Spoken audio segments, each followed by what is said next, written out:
Bharatiya Janata party के नेतृत्व में बनेगी। आप मेरे शब्द को ढंग से समझ कर रखिए।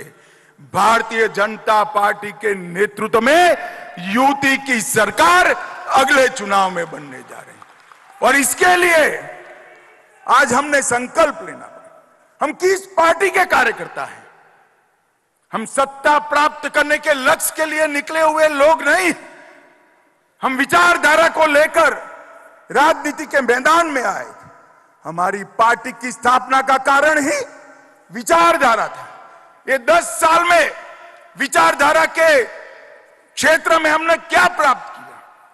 भारत में कोई नहीं मानता था कि भाजपा वाले कोरा नारा लगा रहे हैं, एक देश में 2 विधान 2 प्रधान 2 निशान नहीं चलेंगे, धारा 370 नहीं हटेगी, कई लोग चले गए, कई लोग चले जाएंगे, ऐसा मानते थे।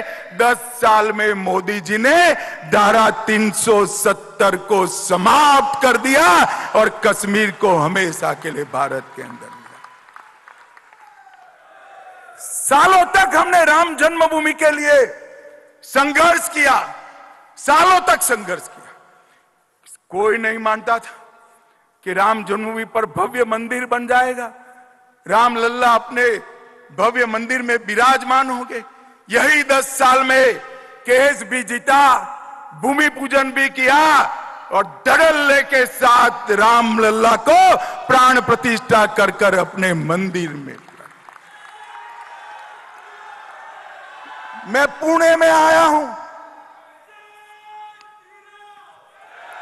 मैं पुणे में आया हूं जब काशी विश्वनाथ का मंदिर औरंगजेब ने तोड़ा। जीजाऊ ने शिवाजी महाराज को कहा था कि हमारा मंदिर टूट गया काशी विश्वनाथ का, तब से कसक लेकर बैठे थे। और मित्रों, तोड़ा हुआ काशी विश्वनाथ का दरबार, उसका कॉरिडोर नरेंद्र मोदी के शासन में फिर से सम्मान के साथ आज बढ़ा। हम जब से राजनीति में आए तब कहते थे इस देश में यूसीसी होना चाहिए, समान नागरिक संहिता होनी चाहिए। कोई नहीं मानता था इस देश में समान नागरिक संहिता होगी। नरेंद्र मोदी जी के भाजपा के 10 साल के शासन में हमने उत्तराखंड में यूसीसी कर लिया है और पूरा देश आज यूसीसी की राह देख रहा है। देश के अंदर आतंकवाद 85 के साल से नासूर की तरह आतंकवाद और नक्सलवाद हमें परेशान करता था। आए दिन बम धमाके करके ये पाकिस्तान के लोग भाग जाते थे, कोई रोकने वाला नहीं था, किसी में हिम्मत नहीं थी। वोट बैंक की राजनीति के कारण देश की भूमि लहूलुहान होती थी। नरेंद्र मोदी जी ने सर्जिकल स्ट्राइक और एयर स्ट्राइक कर कर आज आतंकवाद को देश से हमेशा के लिए समाप्त करने का काम किया है। मित्रों, ये सारे लोग, मीडिया के कुछ मीडिया हाउस भी हमें गुमराह करने का प्रयास कर रहे हैं।